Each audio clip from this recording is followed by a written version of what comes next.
pense que le domicile, c'est le lieu principal d'habitation. Tandis que la résidence, c'est un lieu qui est temporaire, où on vient pour séjourner, et puis bon, voilà. Donc pour ma part, je n'ai pas encore entendu de loi concernant le domicile et tout. Voilà. Une résidence chez moi, je pense que c'est une villa qui est un peu à distance dans un quartier un peu éloigné, pas dans les quartiers populaires. Je crois que chez moi c'est ça.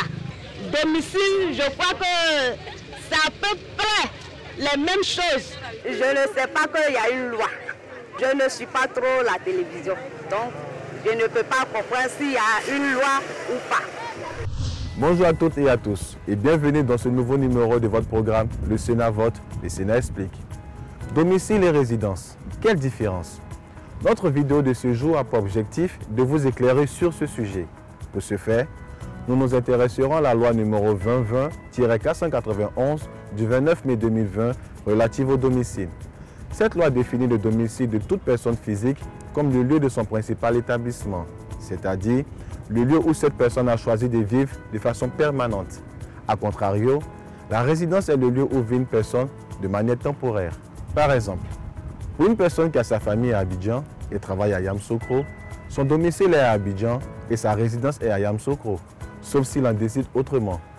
Ainsi, une personne, sauf disposition spéciale de la loi, ne peut avoir qu'un seul domicile, mais il lui est loisible d'avoir plusieurs résidences. Avec la loi numéro 2020-491 du 29 mai 2020 relative au domicile, les époux choisissent le domicile d'un commun accord. En cas de divorce ou de séparation de corps, chacun des conjoints peut avoir un domicile distinct. Le mineur non émancipé est domicilié chez ses pères et mères ou tuteurs. Si ses pères et mères ont des domiciles distincts, le mineur est domicilié chez celui d'entre eux qui en a la garde. Le majeur sous tutelle a pour domicile celui de son tuteur. En outre, le personnel de maison demeurant chez son employeur a pour domicile celui de ce dernier. Enfin, il est désormais obligatoire de déclarer son domicile à la mairie ou à la sous-préfecture de sa commune dans les 6 mois suivant son installation.